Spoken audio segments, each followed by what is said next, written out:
모범적이고 이상적인 사사 온니엘에 이어서 이제 에훗과 삼갈에 대한 말씀이 등장합니다.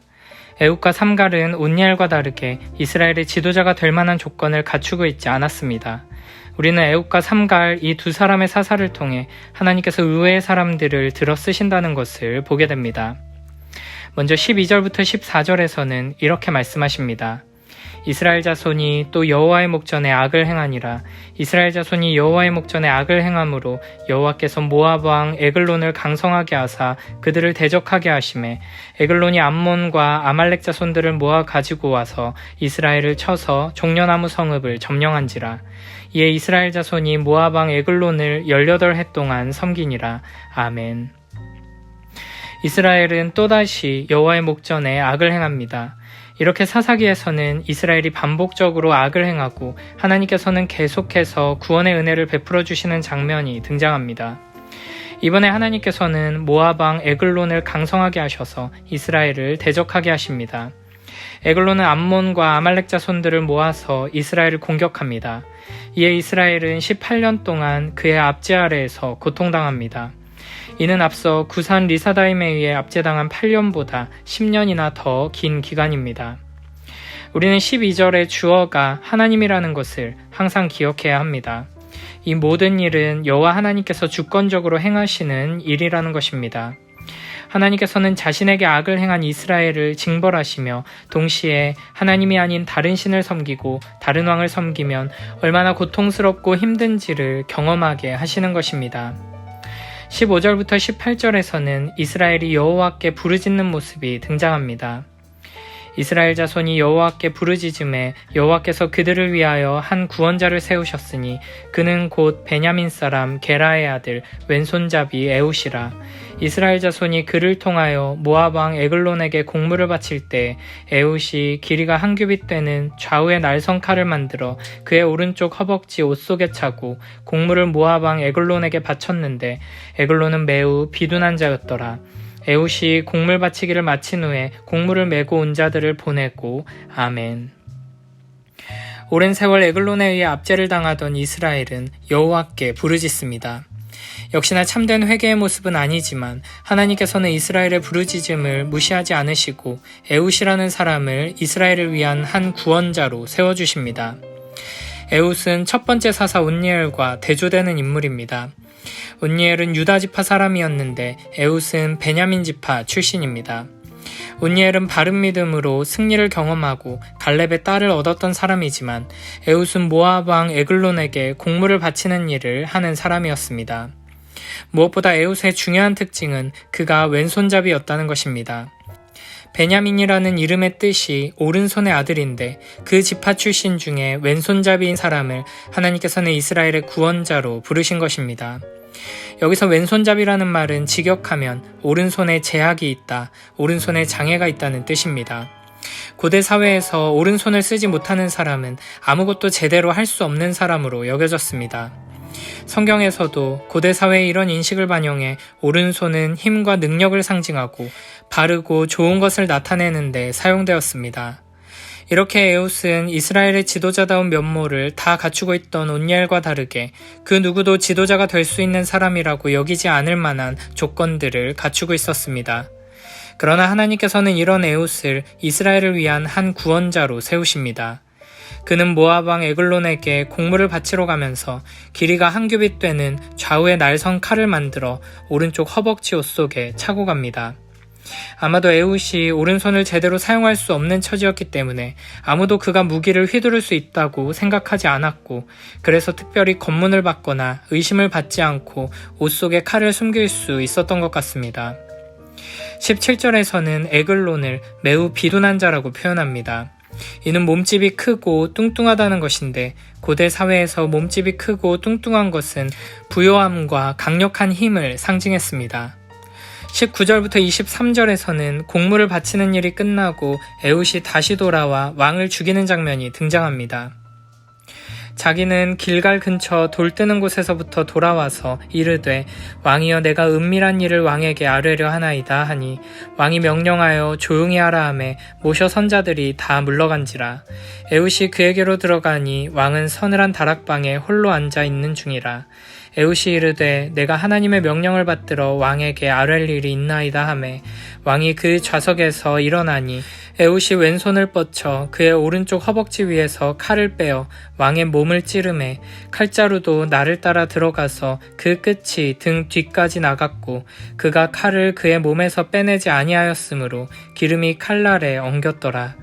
에훗이 현관에 나와서 다락 문들을 뒤에서 닫아 잠그니라. 아멘. 에훗은 업무를 마치고 홀로 다시 돌아오는데 길갈 근처 돌 뜨는 곳에서부터 돌아왔다고 합니다. 돌 뜨는 곳은 우상을 만드는 장소를 의미합니다. 우상이 만들어지는 곳에서부터 하나님의 구원자가 일어나 악한 왕을 치는 것입니다. 에훗은 왕에게 은밀한 일을 아뢰려 한다고 말합니다. 비밀스러운 말을 전하거나 비밀스러운 뇌물을 전달하려 한다는 뜻입니다. 이에 에글론은 다른 사람들을 모두 물리치고 에훗과 단둘이 만납니다. 역시나 에훗이 오른손을 제대로 쓰지 못하는 사람이었기에 왕은 아무런 경계 없이 에훗을 홀로 마주했습니다. 에훗은 바로 그때 왼손을 뻗쳐 오른쪽 허벅지 위에 숨겨둔 칼을 꺼내 왕의 몸을 찌릅니다. 에훗의 칼은 왕을 찔러 그 끝이 등 뒤까지 나갔고 에글론은 몸이 크고 뚱뚱했기 때문에 칼자루가 살에 파묻히게 됩니다. 그리고 몸에 박힌 칼에서는 기름이 흘러나오고 한글 번역에서는 생략되었지만 22절 마지막에는 배설물이 흘러나왔다는 표현도 등장합니다. 이렇게 에훗은 속임수를 사용해 에글론 왕을 기습하고 왕은 끔찍하고 더러운 모습으로 죽임당하게 됩니다. 그리고 에훗은 몰래 문을 잠그고 도망가게 됩니다. 이어서 24절부터 30절에서는 이렇게 말씀하십니다.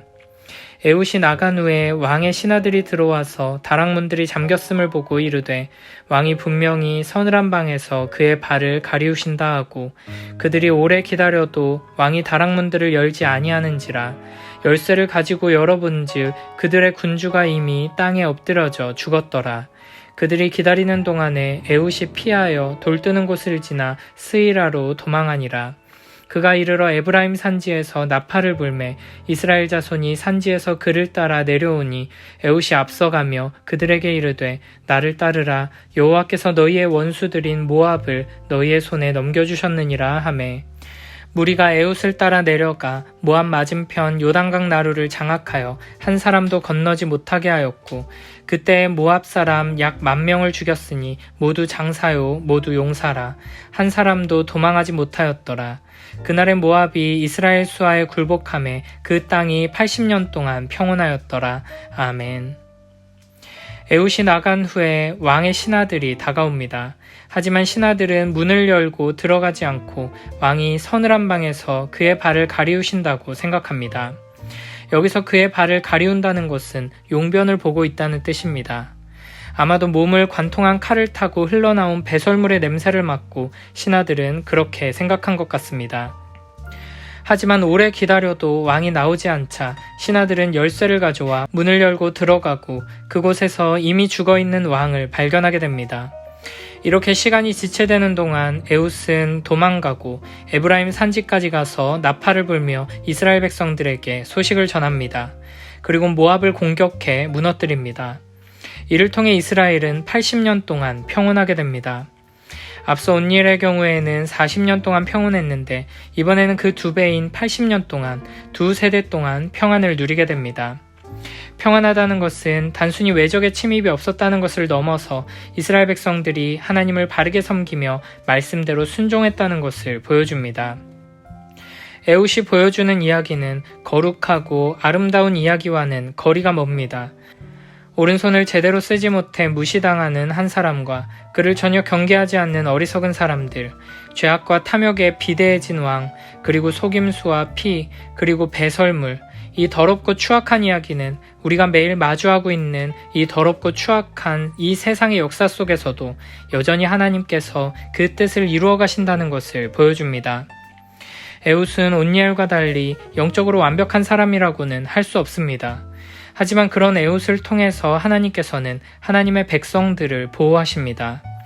그러므로 우리는 이 세상이 아무리 더럽고 추악하고 악하더라도 하나님께서는 이 지저분한 인간의 역사를 여전히 주관하고 계시며 그 속에서 우리를 향한 선하신 뜻을 신실하게 이루고 계심을 항상 기억하며 신뢰해야 할 것입니다.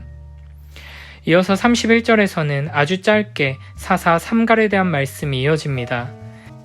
에훗 후에는 아낫의 아들 삼갈이 있어 소모는 막대기로 블레셋 사람 600명을 죽였고 그도 이스라엘을 구원하였더라. 아멘. 삼갈은 아낫의 아들로 소개됩니다. 여기서 아낫은 이방신으로 전쟁의 여신의 이름입니다.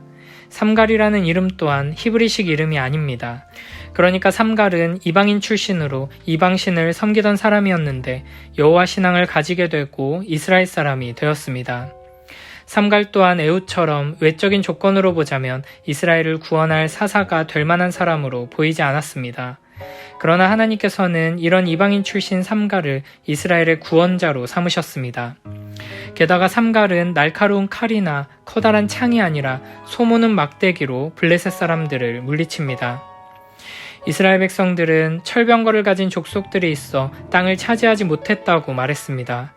그러나 하나님께서는 에훗을 통해 당시 아무것도 할 수 없다고 무시당하던 왼손잡이를 통해서 이스라엘을 구원하시는 것을 보여주시고 소모는 막대기를 휘두르는 삼갈을 통해서도 이스라엘을 구원하시는 것을 보여주십니다. 우리는 이 세상이 너무 크고 강력하고 무서워서 이 세상의 공격이 너무 거세고 유혹이 너무 강력해서 도저히 하나님의 말씀대로 순종하며 살아갈 수 없다고 핑계를 댑니다. 돈 앞에 공부와 먹고 사는 문제 앞에 무릎을 꿇을 수밖에 없다고 말합니다. 그러나 하나님께서는 왼손잡이를 통해 이스라엘을 구원하시고 소모는 막대기로 원수들을 물리치시는 분이심을 우리는 항상 기억해야 합니다. 하나님께서는 온니엘이라는 모범적이고 전형적인 사사를 보여주시고 나서 에훗과 삼갈을 보여주십니다. 이 두 사람의 사사를 통해서 우리는 하나님께서 의외의 인물들을 통해서도 하나님의 뜻을 이루시고 우리를 구원하신다는 것을 알게 됩니다. 우리는 하나님께서 모범생만 사용하신다고 착각하기 쉽습니다. 하지만 하나님께서는 우리가 예상하지 못하는 사람들을 통해서도 작고 연약하고 보잘것없는 나를 통해서도 얼마든지 역사하십니다. 앞서 온니엘을 통한 평화는 40년, 한 세대 동안 이어졌고 에훗을 통한 평화는 80년, 두 세대 동안 이어졌습니다. 그러나 사사들을 통한 평화는 일시적인 것입니다. 그러므로 우리에게는 영원한 평화를 주시는 영원한 사사가 필요합니다. 사사기의 모든 사사들은 결국에는 우리의 참된 사사이신 예수 그리스도를 향하고 있습니다. 예수 그리스도께서는 우리가 일반적으로 생각하는 사람들을 구하고 세상을 구하는 영혼과는 달리 그의 백성을 위해 홀로 승리를 쟁취하셨고 사람들에게서 어떤 도움도 받지 않으셨습니다. 그리고 그는 에훗처럼 자신의 연약함을 통해 그의 백성의 원수를 무찌르셨습니다. 그러나 그리스도께서는 에훗과 달리 속임수를 사용하지 않으셨고 드보라, 바락과 같이 다른 이들의 도움이 필요하지 않으셨고 기드온처럼 이기적인 야심을 드러내지 않으셨으며 입다처럼 성급함을 드러내지 않으셨고 삼손처럼 포악하고 타락한 면이 없으셨습니다. 그리고 온니엘처럼 모든 면에 흠이 없으셨습니다. 그러나 또 온니엘 이후의 사사들처럼 구원자로 인정받기 힘든 모습, 구원자와 정반대의 모습을 한 구원자였습니다. 그리스도께서는 큰 승리를 통해서가 아니라 처참한 패배를 통해 그 백성을 해방하셨습니다.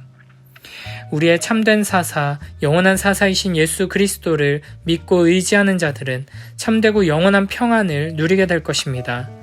매일매일 우리를 위해 싸우시는 참되고 영원한 사사이신 우리 주 예수 그리스도를 굳게 믿고 의지하며 이 땅에서 영원한 평안과 위안을 누리며 하나님 나라를 위해 귀하게 쓰임받는 복된 우리 모두가 되길 축복합니다.